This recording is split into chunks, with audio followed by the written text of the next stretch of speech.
Kalau berlaku pada diri anda, you rasa macam nak bunuh diri, dengar bisikan, kemudian rasa macam ada orang tengok-tengok, bagi saya jumpa pakar psikologi dulu.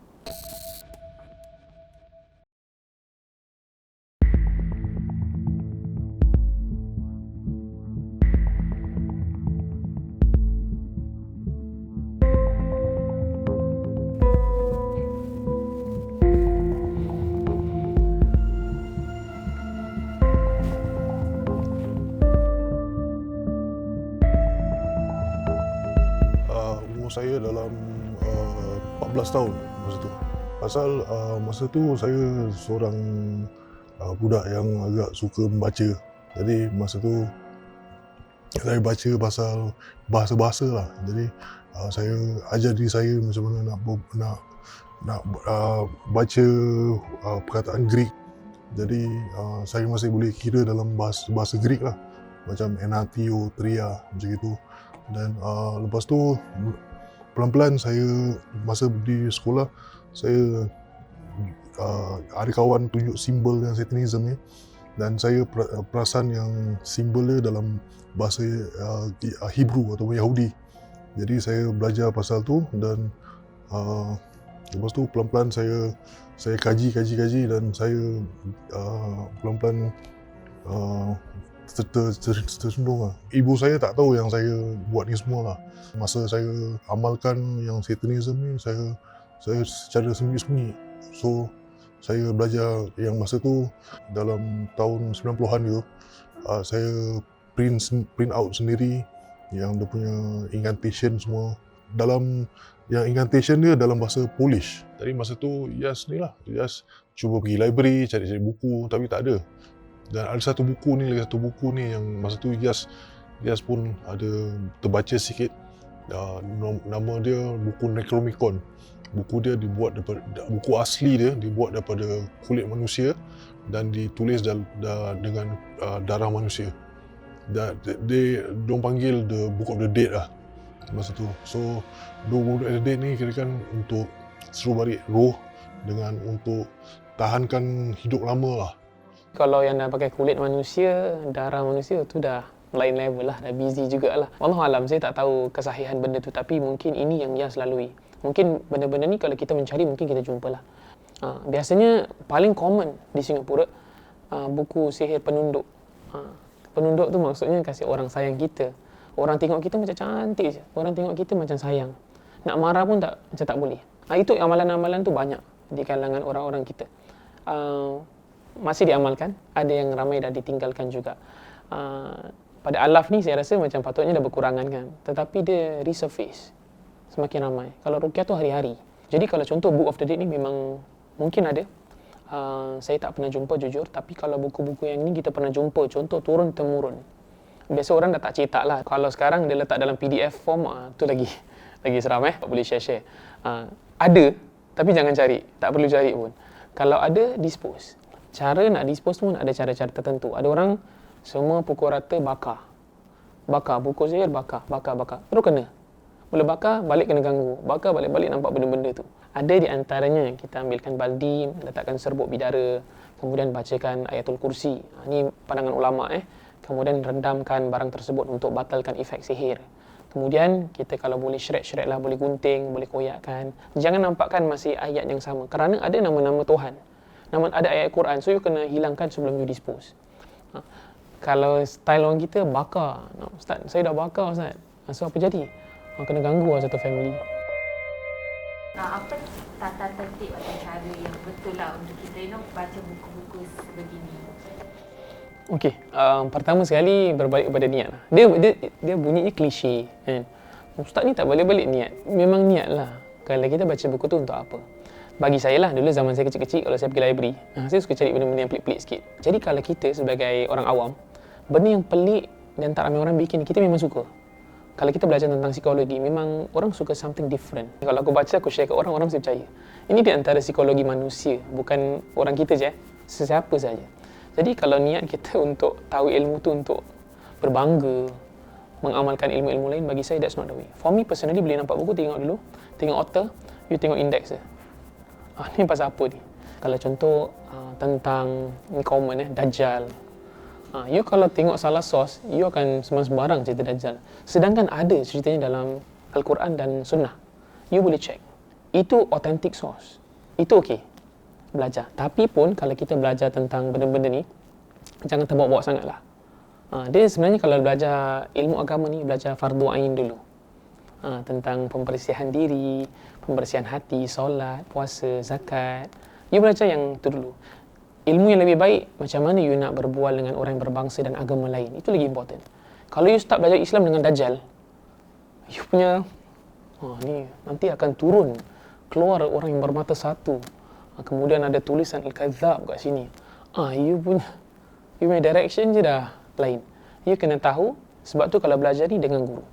Ambil buku macam ini, takut kita berguru kita, takut guru kita syaitan.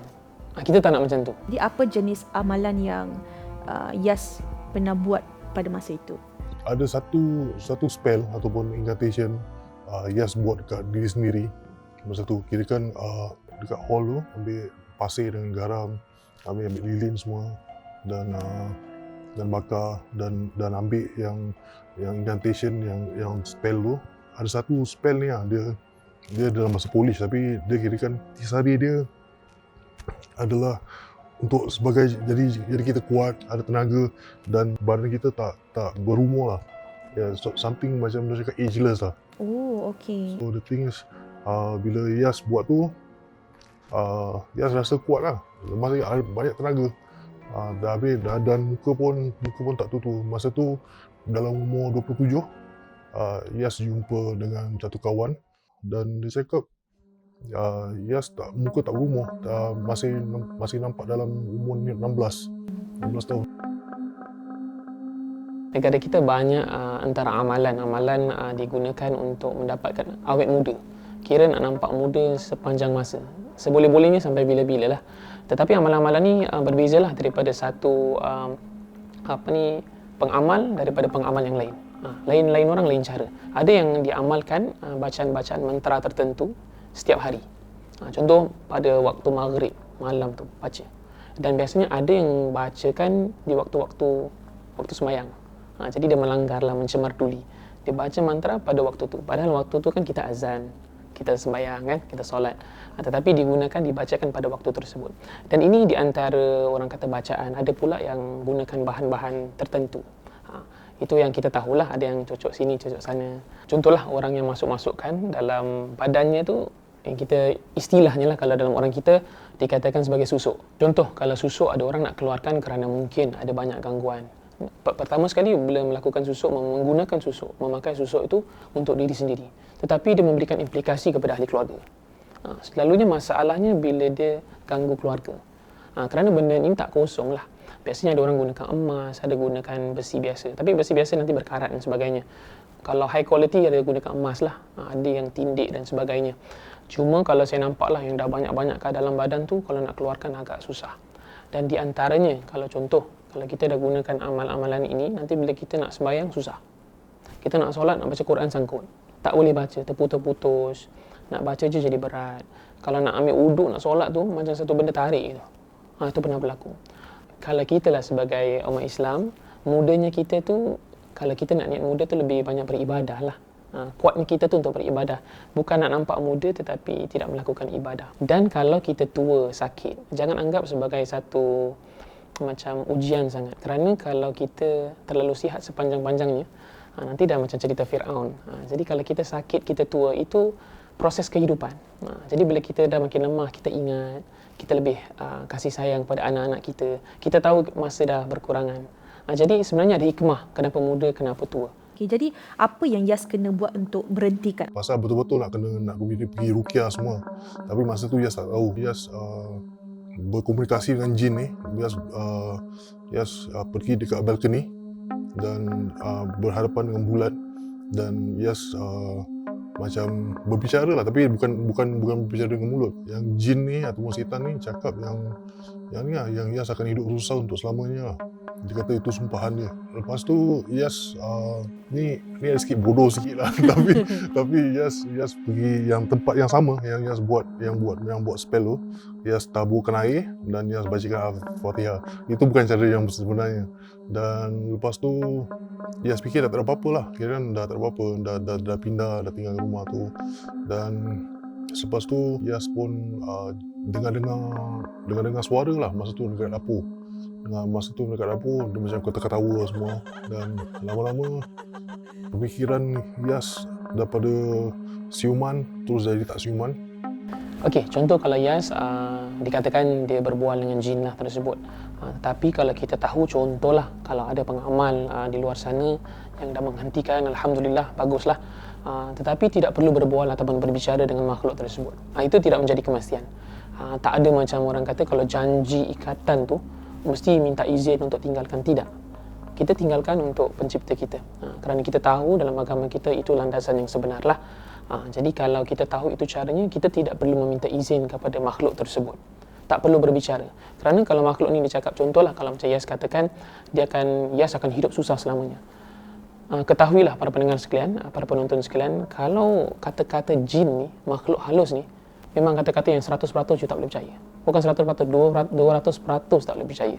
Ini kalau kita belajar dalam kitab Ruqyah, kalau dalam Islam, kata-kata mereka ni you tak boleh 100% take word for word.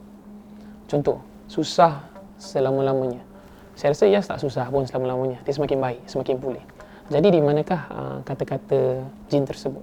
Itu yang perlu kita belajar pertama. Bagus, Yas ni dia melalui proses ruqyah lah, dia tahu jalan yang mengikut syar'i atau tuntunan agama kita lah. Pertama, jangan berbual. Kemudian keduanya kita bertaubat lah, istighfar. Ada cara-cara nak taubat daripada perkara inilah. Kalau tadi Yas kata dia bacakan Al-Fatihah, dia renjiskan air.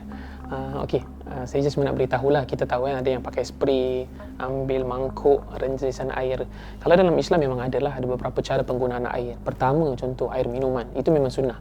Contoh dibacakan Al-Fatihah, you minum. Cuma kalau orang kita, Ustaz dah baca, dah minum tak jalan, you tak yakin. You baca ni on tak on ni, macam minum ni baik ke?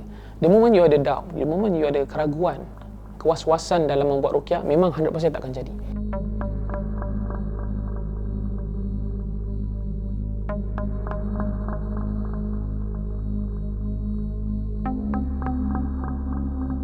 Ada kat satu shopping mall ni, dan saya masa tu dengar suara yang katakan saya ni manusia yang tak bagus lah. Jadi masa tu saya masuk dalam benda ni, diorang panggil compactor lah, yang tempat buang sampah tu, yang besar-besar tidak tu.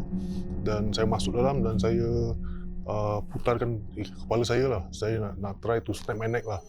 Jadi masa tu pun saya ingat saya dah mati. Pasal boleh dengar dengan rasa gush of liquid going up to my head. Dah lepas beberapa saat itu saya masih hidup. Jadi saya pergi kat sebelah dia, saya ambil yang metal pole tu, yang dorang untuk rodok-rodok tu, dan saya cuba lompat dari compactor tu, nak try impale myself. Lepas tu jumpa dengan dua orang in-house security. Diorang cakap, awak okey tak? Saya rasa awak balik pun bagus, pasal awak pun tak sihat. Dan masa saya balik tu, dalam MRT tu, saya duduk depan macam ni, berhadap, duduk depan orang. Saya boleh dengar yang orang tu cakap, kita nak bawa kau balik. So saya balik rumah, ibu saya suruh saya solat. Tapi dalam pemikiran saya boleh nampak yang bila saya solat nanti diorang akan pancung kepala saya dari belakang. Jadi saya dah tak boleh tahan lagi kan dengan gangguan ni semua. Saya masuk ke dalam toilet dan ambil beberapa bola pisau dan rodok di bahagian dada saya. Masa tu Yas fikir diorang macam plan chip kat gigi. Yas pun pernah ambil garpu dan cuba rodok mata juga. Dan masa tu adik Yas pun tanya, Abang Yas tengah buat apa tu? Jadi dan cuba macam nak tanggalkan gigi semua untuk chip tu keluar. Dan lepas tu beberapa hari kemudian orang army datang, diorang tengok saya dah hilang akal, diorang suruh saya pergi klinik dan saya terus pergi masuk dekat hospital pesakit jiwa. Jadi nak tahu ni pertama sekali bagi saya, cari pakar bidang medical dulu. Dah settle semua, baru cari peruqyah. Itu cara yang baik. Kalau you cari peruqyah dulu, kadang-kadang pernah je, contoh kalau zaman kita mula-mula, kadang kita pun salah cakap juga. Contoh saya, salah cakap orang kena sihir ni, padahal tiada pun, tiada unsur sihir. Saya rasa kalau kita sebagai perawat ni tak boleh sembarang cakap. Contoh kalau Yas, contoh Yas tak ada gangguan. Sekali saya cakap, Yas ada 10 jin ni kat badan Yas. Mungkin dia dah makin, dalam pemikiran dia makin teruk. Dia balik, dia fikir jin nak datang attack dia. Ini kita kena berhati-hati. Kalau salahnya cakap sebagai seorang perawat, bagi pihak saya lah, dia boleh menjejas orang macam Yas. Tetapi bagusnya Yas ni dia go through lah the recovery period. That is good. Itu yang kena berhati-hatilah bagi saya.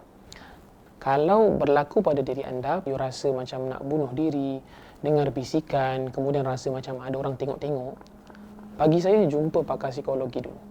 Okey, kalau dalam rawatan Islam memang ada. Dia memang ada beberapa makhluk halus yang tugasnya untuk ganggu mental. Bila you ada mental breakdown, dia ganggu mental you takkan boleh beribadah, betul tak? So itu tujuan dia. Contoh kalau kita nak sembahyang, sebelum kita takbir tu, memang ada syaitan dah standby pun. Tugas syaitan tu nak kacau kita solat. Sebab tu bila kita sembahyang, kita terfikir, lepas ni aku nak makan apa Lepas ni nak tengok drama apa kereta tadi cantik Time solat je kita fikir. Time normal kita duduk sekarang, kita tak fikir benda tu semua. Sekarang masih ada gangguan atau sekarang dah okey? Sekarang okey, alhamdulillah. Alhamdulillah. Tapi saya boleh ceritakan tak pasal yang masa ruqyah tu? Boleh. Masa yang ruqyah tu, Ni pertama sesi ruqyah ke atau macam mana? pertama dia sudah, tapi ustaz kata dah insya-Allah tak ada gangguan lagi lah. Masa dorang buat sesi tu dalam 2 kali, baru alhamdulillah. Masa ustaz datang ke rumah Yas, masa Yas ceritakan macam ni, masa tu macam-macam bunyi orang terpekik, bunyi pintu slam, bunyi. Jadi masa tengah ceritakan ni apa yang Yas amalkan dulu, dan ustaz pun bulu rumah pun dah remang. Tapi masa diruqyah kan, Yas masih ingat yang telinga betul-betul macam dah ada orang bakarkan telinga. Jadi ustaz kata okey, kita buat lagi satu kali, dan lepas tu Yas rasa satu badan sejuk dalam aircon gitu. Tapi rumah tak ada cuma setakat kipas je dalam aircon. Dan lepas solat taubat, dan lepas ruqyah semua, alhamdulillah. Tapi antara benda yang pelik yang jadi, yang ustaz kata jangan risau sangatlah. Tapi masa Yas nak tutup mata, nak lelapkan mata nak tidur, ada mula-mula nampak dalam, bukan mimpi, tapi ternampak. Yas nampak ada satu lelaki bertopeng. Dia tengah berdiri kat atas swing. Dia tengah swing forward, swing backward. Lepas tu dia buka topeng dia, itu muka setan. Jadi tapi dia tengok je. Dia pandang je. Takutkan lah. Saya cuma boleh kata ada kemungkinan, ada some possibilities. Benda tu mungkin berlaku. Contoh kalau kita buat orang ruqyah, memang nanti ada yang telinga rasa ditusuk. Kemudian jari nanti tiba-tiba rasa macam ada orang gigit. Kaki sebal-sebal, kaki rasa terangkat. Ada nampak pun terangkat dua-dua. Tapi tak nak cakap orang terbang pun tak boleh juga. Ada macam-macam. Nanti kalau baca je belakang panas. Memang ada berlaku. Apa yang Yas rasa tu dia ceritakan mungkin jujur lah apa yang dia rasa dan apa dia alami ketika rawatan tersebut. I did a bit of research. Ada demonologist belajar pasal demon, satanism. Kadang ada juga kan minum darah kambing dan sebagainya. Zaman-zaman dulu lah kita dengar. Dia lain lah kalau contoh dari susu galur yang western, lain. Cara-cara pengamalan sihirnya lain. Tetapi biasanya western punya agak straightforward. Penggunaan darah, usus-usus binatang, tulang belulang. Kalau orang kata orang masyarakat Melayu pada khususnya, lain. Cara pengamalan sihirnya agak berbeza. Kemungkinan jauh berbeza. Orang western tak pakai limau. Kan? Orang kita pakai. Orang mereka tak pakai telur. Dia pakai mana? Kita punya telur terbang-terbang. Bagi saya, kalau contohlah you dengar word satanism, ini satu orang kata berstruktur lah cara penerangannya. Jadi bagi saya, apapun satanism ke perdukunan, sebenarnya sama je. Amalan tu bukan amalan yang diterima lah. Benda tu untuk apa? Inflict pain on others. Susahkan orang. Sihir hitam ni untuk menyusahkan, menyakiti orang lain. Sihir putih ni dia gunakan cara sihir juga, tetapi untuk kebaikan diri sendiri. Kasih kuat, cantik. Tapi cara yang tak diterima lah. So ada dua style. Apa pun, dia masih dalam landasan yang tidak benar. Okay? Tapi pelan-pelan lah, kalau kita tahu ada orang macam itu, tak mau memusuhi. Buat baik. Kerana contohlah, orang pengamal ni tak semua jahat. Maksudnya ada yang tak sakiti orang lain pun. Saya tahu ada yang kita kenal, taklah rapat tapi pernah kontak dia, pernah tanya saya, "Ustaz buat ruqyah, you buat apa?" "Saya buat tulis-tulis azimat." Gitu. Dah kenal. Jadi kita jangan cepat melulu. Kadang-kadang kita contoh, kau ni pengamal benda-benda perdukunan, haram, dosa. Dah balik dia bikin kita pula. Lebih baik kadang-kadang kita diam.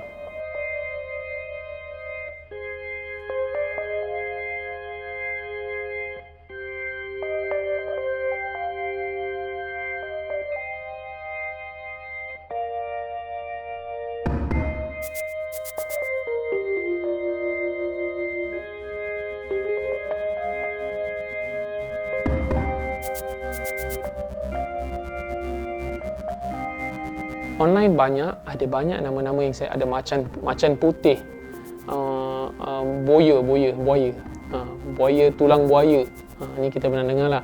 Buntat lipan, cincin khadam macam-macam. Nanti dia ambil lampu, dia glow kan, nampak cincin ni warna merah, menyala. Contohlah ada orang beli barang, benda-benda yang ada unsur-unsur, contohlah unsur jampian, bacaan mantra ni, tetapi dia masih percaya Allah. Dia, macam contoh dalam review cakap Alhamdulillah, Masya Allah, Tabarakallah. Perkataan yang baik-baik dalam Islam. Bagi saya, kepercayaan dia terhadap Allah tu masih okey tu, bagus lah. Bagi saya, it's okey. Tapi barang yang dia beli tu tidak menghalalkan cara dia lah. Bagi saya lah. Kalau you sebut Alhamdulillah, you dahulukan nama Allah, might as well you just ambil jalan apa yang Allah tetapkan. Why you resort to something yang Allah tak sarankan? Since your word is Alhamdulillah, you stick with that. Apparently, you punya word tu datang dulu sebelum benda tu. And you, cuma itulah bagi saya. Susah nak cakap. Cuma bagi saya, saya tak tahu nak cakap apa. Cuma saya boleh cakap tinggalkan. Jangan buat. Cuma kalau you tanya saya tentang kepercayaan dia terhadap Allah, saya tak boleh question. The moment dia masih percaya Allah, dia masih percaya Allah lah. Cuma kepercayaan dia terhadap benda tu agak menyedihkan lah. Kalau boleh jangan. Pengharapan you, your reliance only towards Allah Subhanahu Wa Taala. That's the best. That's the safest. Kalau dari segi penjual lah, contoh penjual tu kata ni ada bacaan ayat Quran campur-campur dengan benda-benda lain, kemudian efeknya kuat. Bagi saya, contohlah ayat Quran tak boleh campur dengan benda-benda lain. Walaupun orang tu orang Islam. Walaupun selanya orang Islam, tetapi tak semestinya cara digunakan tu cara yang menuruti agama kita lah. Kalau kita tahu caranya macam itu, best not to indulge ourselves in buying all those things. Ini paling penting. Dan kalau bila kita tak ada ilmu, contoh bukan tak adalah, kalau kita kekurangan ilmu, kita akan percaya benda ni. Prove to be very effective to certain people. Tetapi nanti dia punya backlash, risikonya, kesan-kesan buruk selepas tu, itu rabak. Biasanya tak ada yang akan kekal semuanya sihat, baik, aman, damai. Kalau you pakai cara yang kurang elok untuk pikat seseorang, nanti akan ada benda yang berlaku. Ada pergi ada balik, orang kata. Orang kata kalau kita buat benda yang salah, akhir kita salah. Kalau kita mula dengan baik, pengakhiran kita baik. Jaga ibadah, jaga hubungan kita sesama bangsa lain, agama lain. Kemudian berbuat kebaikan. Kemudian progress dalam kita punya career, dalam cita-cita kita. Membangunkan empire di Singapura. Ekonomi kita baik. Jadi bangsa kita semakin maju. Satu, kalau saya boleh cakap, orang kita kalau buat hantu nombor satu lah. Dia ada good and bad. Saya jujur, saya suka tengok cerita-cerita benda ni. Tetapi dulu, kalau saya tengok cerita hantu, saya rasa saya makin takut.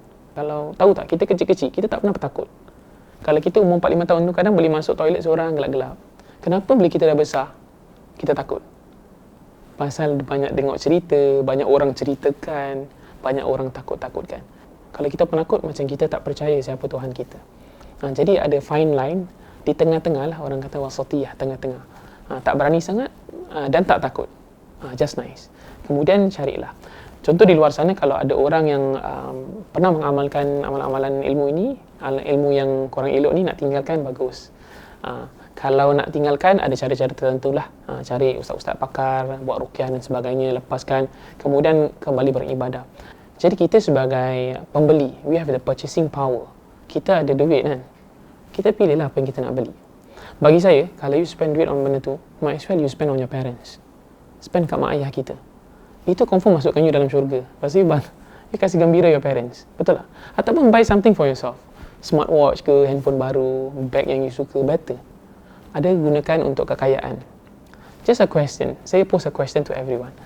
Kalau you rasa cincin you beli tu berikan you wealth, habis orang yang billionaire satu dunia yang hebat-hebat tu, dia pakai cincin tu tak? Tidak. Dia orang innovate. Dia orang menggunakan ilmu yang Allah bagi untuk create wealth for themselves. Jumpa pakar, financial advisor yang baik-baik. You belajar cara invest dengan cara yang halal, yang menuruti agama. Kemudian you bekerja, you hustle. You cari rezeki yang halal, kemudian you kembangkan you punya ekonomi. I think that's good. Rather than you buying cincin tu $500, $500 tu you boleh roll for something that is better. You enroll yourself in classes that can give you skill sets, bagikan you skill-skill yang tertentu boleh buat you dapat lagi banyak rezeki.